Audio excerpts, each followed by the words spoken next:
Turn that down, please. How do we resolve this? My position was explained to you very... Goddamn radio! This is effective, man. Always. Now, I want you to look out. The movie opens with two cars racing down a street. One is chasing the other, trying to force a woman to stop. It seems the people in the second car want to rob her. She quickly pulls over, and masked men rush up with guns, yelling at her to get out or they'll shoot.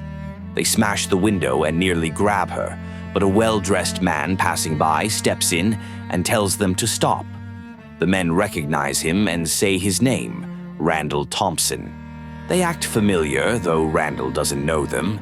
He tries to calm things down, but the woman suddenly bolts from the car. One of them shoots her in the leg, and Randall jumps in to protect her. The men turn their guns on him and shoot. Randall falls to the ground. The group argues, shocked by how bad things went. One guy panics, but the shooter fires again, killing Randall. While checking his pockets, they find a police badge and take it before running off. Across the street, a store owner sees it all and calls the police. Soon there's a funeral for Randall. He was respected for his military background and skills as a mercenary. His daughter Anya attends with her teacher, Kara. They mourn deeply. Later, Randall's brother Carl arrives, surprising Anya. She has no other family, so his presence brings comfort. Anya introduces Carl to Kara, who welcomes him kindly. It seems Carl is here to stay. Walking home with Anya, Carl learns more about the area. She says it's dangerous and her dad always stood up to gangs. She explains he was only shopping when he ran into the robbers. Upset, Anya tells Carl that Randall always wanted him to visit, but he never did. She asks if he's going to leave again. Carl promises he's staying now.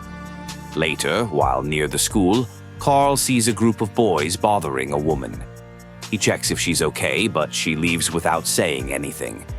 The same boys then follow Carl, trying to scare him. They claim they run the area and insult him. Carl stays calm and asks if they're threatening him. A police car shows up and scares them off. But once the cops leave, they return and fire shots at Carl.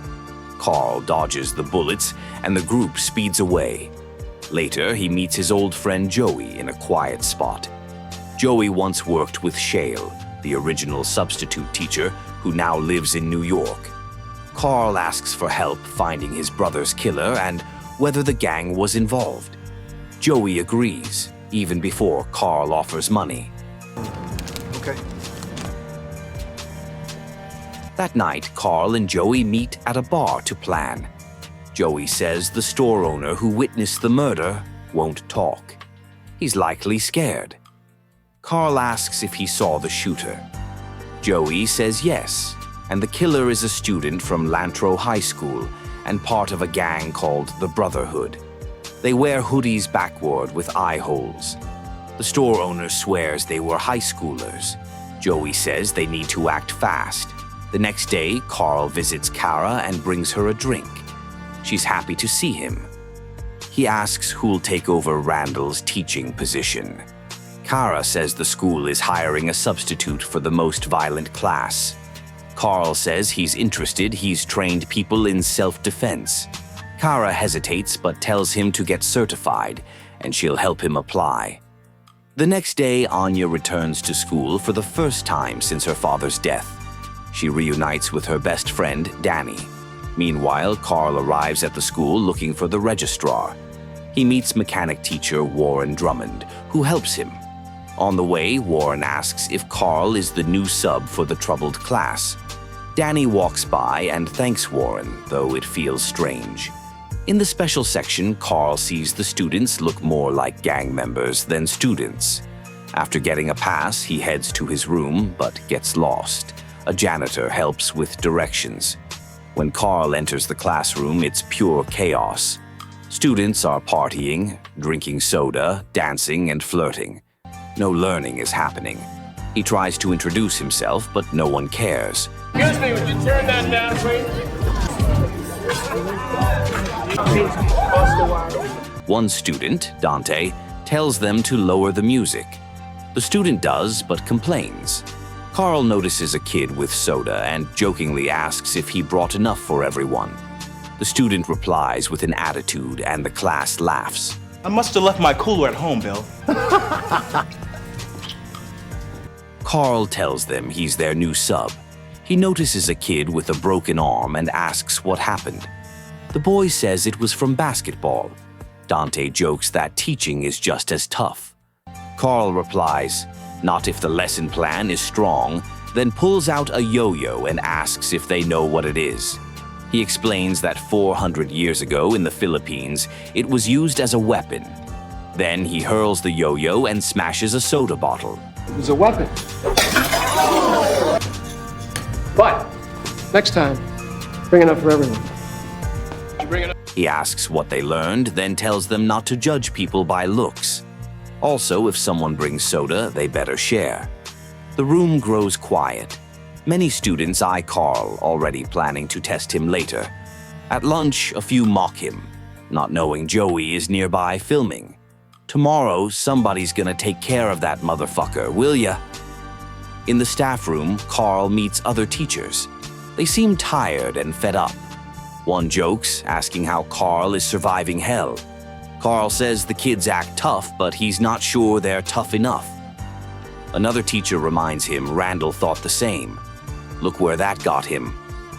Warren walks in and cuts in, saying, if fish can learn to swim, why give up on these kids? Maybe that's why all your students are drowning. Though Warren seems arrogant, he invites Carl for a walk. As they chat, Warren questions why Carl chose that class.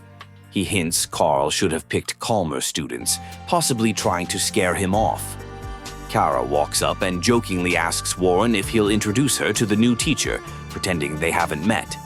Elsewhere, Anya runs into Dennis, who's driving a Mustang. She compliments it and asks how he can afford it. He avoids the question and offers her a ride. She agrees. Across the street, Carl and Joel are following students they suspect are in the Brotherhood, the ones who killed Randall. They follow them to an abandoned factory. Inside, the gang is torturing someone, the store owner who witnessed the murder.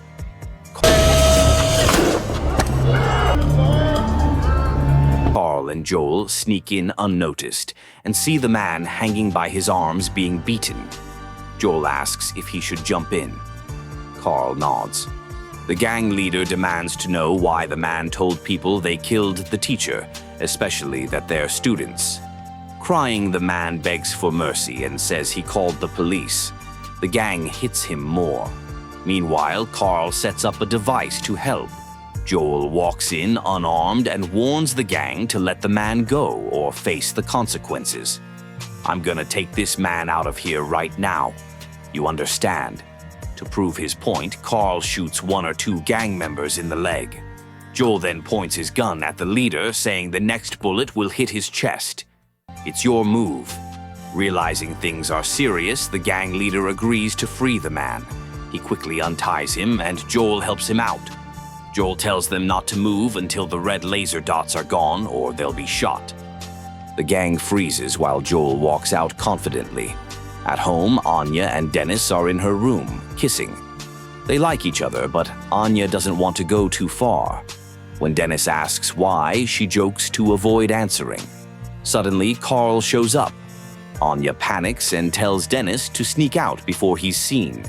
She heads downstairs to greet Carl, who jokes about teaching yo-yo history at school. Anya laughs. Before leaving, Carl says he understands what teens go through.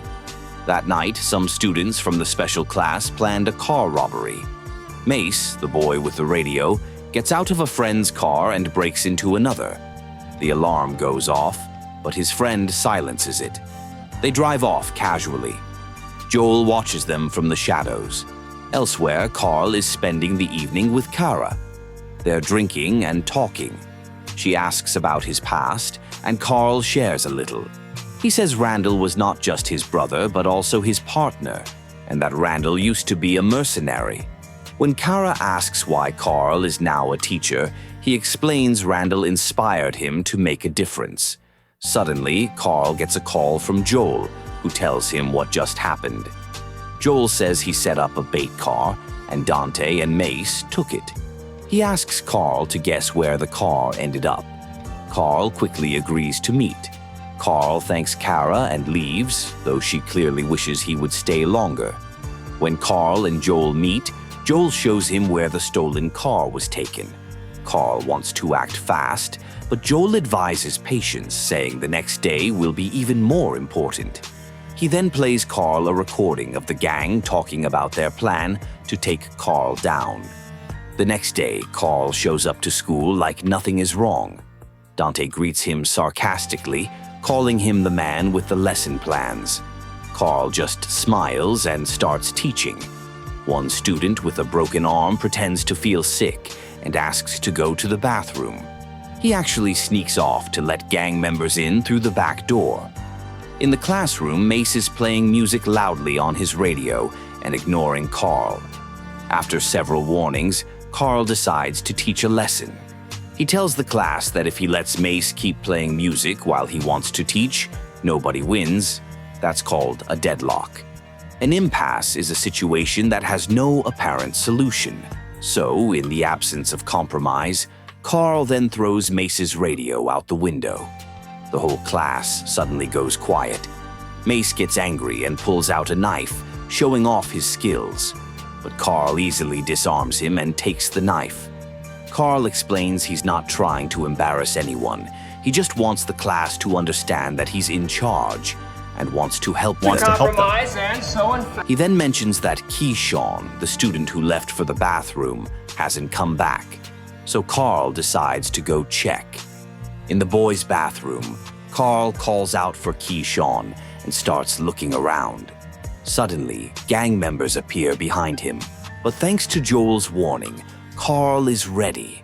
He uses his skills to take them down one by one. Back in class, Keyshawn hears the commotion and runs in excitedly. He tells the others that Carl is probably getting beaten up, but Mace doesn't join in. He's still thinking about what Carl said. In the bathroom, Carl continues the fight, using all his training. He pins one of the gang members down and demands to know if he's the one who killed Randall Thompson. Just as the fight ends, Carl calmly fixes his tie and puts his watch back on. Suddenly, the janitor he met earlier walks in and compliments Carl's fighting skills. The janitor introduces himself as Jonathan Barty. He says he's never seen a teacher fight like that, and recognizes Carl's moves as those used by the Green Berets. Jonathan explains that he served in the 1st Battalion in 1971 and 1972, and he's sure the attackers weren't real students. Someone must have let them in. He also tells Carl he's clearly more than just a high school teacher. 4630-4636. Jonathan offers to handle the situation and tells Carl to return to class. Back in class, Carl enters like nothing happened and sees Keyshawn being the center of attention. He checks if Keyshawn is okay, but the other students give him skeptical looks for lying. When class ends, Carl asks Mace to stay behind. He asks if the radio was expensive, and Mace says, just a little. Carl says he believes Mace can turn his life around, but Mace gets angry and asks how Carl could possibly know anything about his life. He shares that his dad is in prison. His brother was killed, and he doesn't even know where his mom is. He says the gang is all he has. Carl listens quietly and tells him he still has the power to choose a different path. Mace, upset, gives the yo-yo Carl gave him back and walks away. Later, Keyshawn and his friends return to the bathroom to see the aftermath, but everything has already been cleaned up. Keyshawn insists that Carl fought the gang, but his friends don't believe him. Later on, Carl meets Jonathan in the basement. Jonathan shows him where he lives and reveals a private collection of items from his time in the military. Carl is impressed by Jonathan's dedication and respect for his service. During their talk, Carl opens up and says he's trying to find the person who killed his brother, Randall. They share a soda as Jonathan mentions hearing strange noises at night. He says people come and go when they shouldn't, but every time he checks, no one's there. Carl suggests they investigate together with another ally.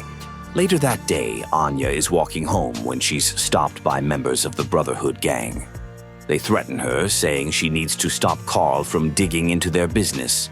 They tell her to pretend the conversation never happened and leave her scared in the street. That night, she tells Carl. He tells her to stay home for the next few days. She doesn't like it, but she agrees. That night, Carl, Joel, and Jonathan meet at the school to investigate the noises. They decide to check the garage quietly, and Jonathan leads them through a secret passage.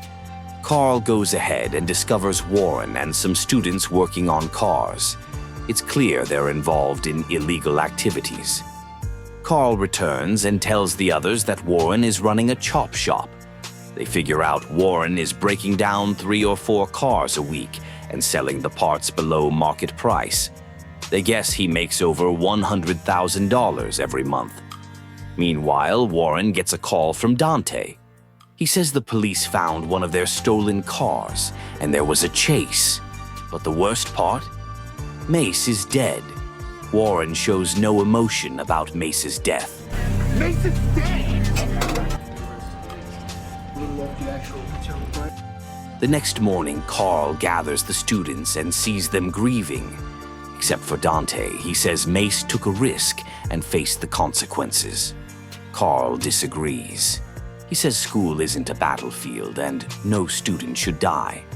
Dante responds that the real world is a battlefield and people like him have to fight for everything. No one gives them anything for free like Carl might have had.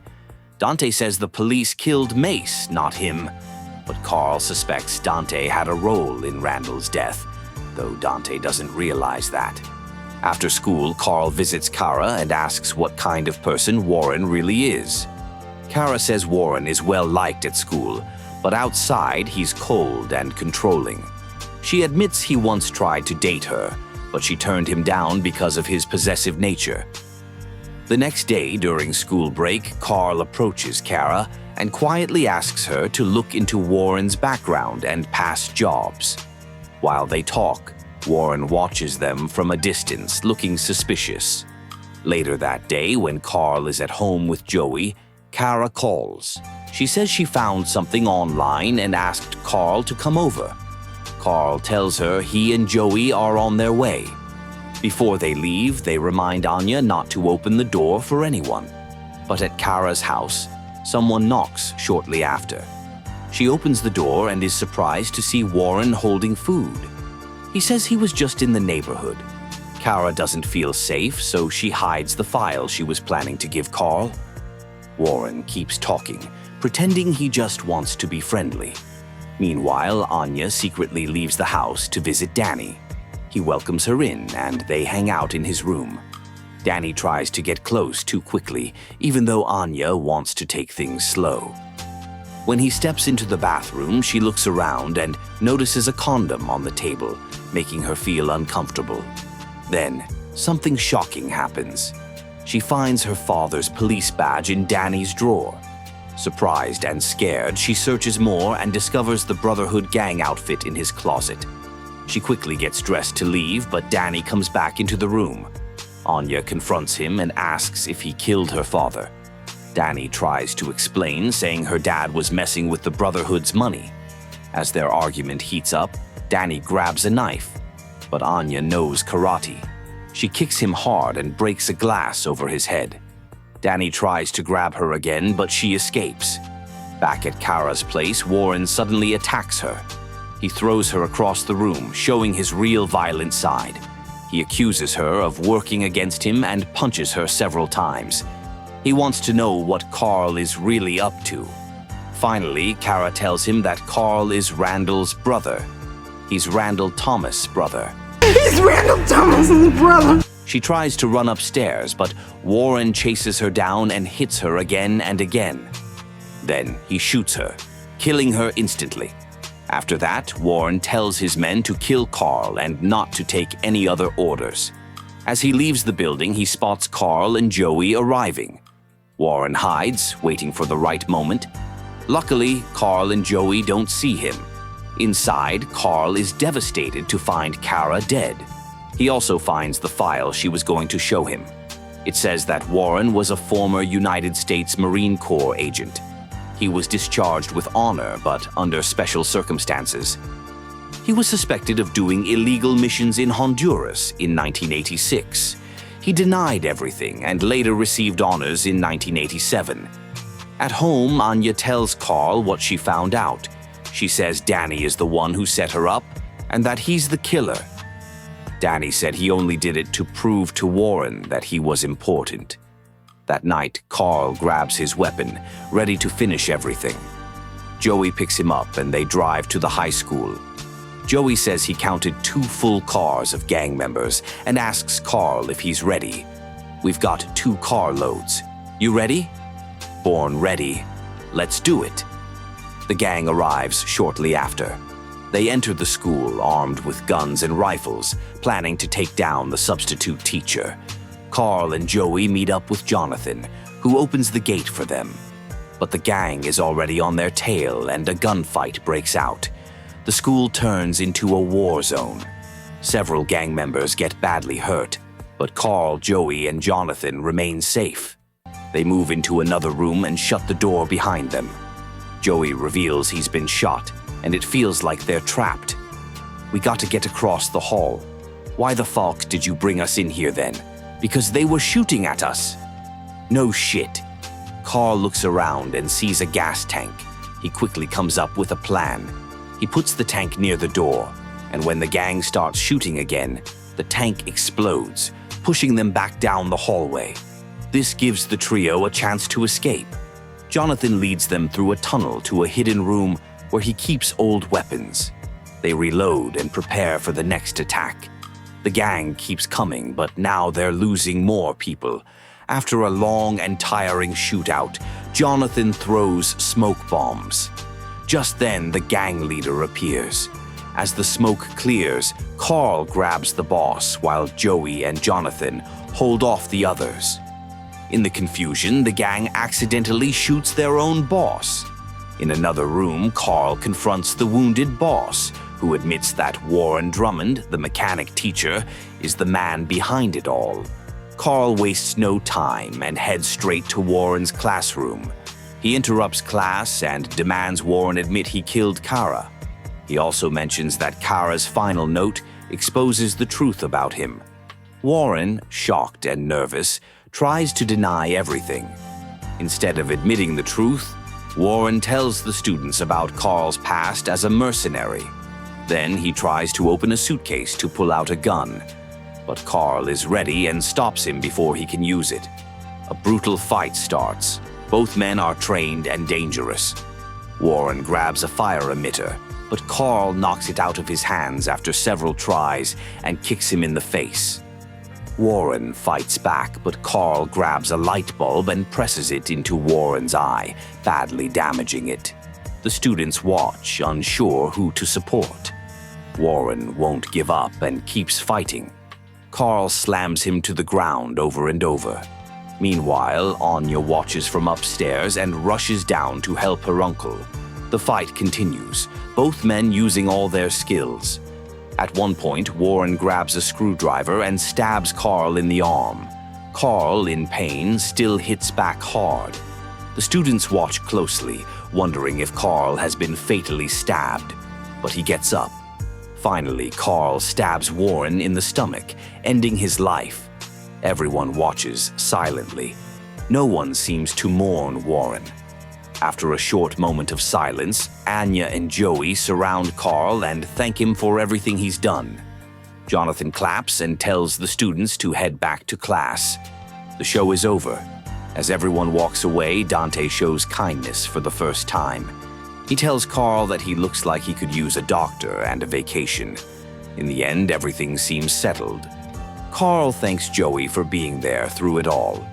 Sometime later, Carl and Anya visit Randall's grave. They leave flowers and Randall's badge.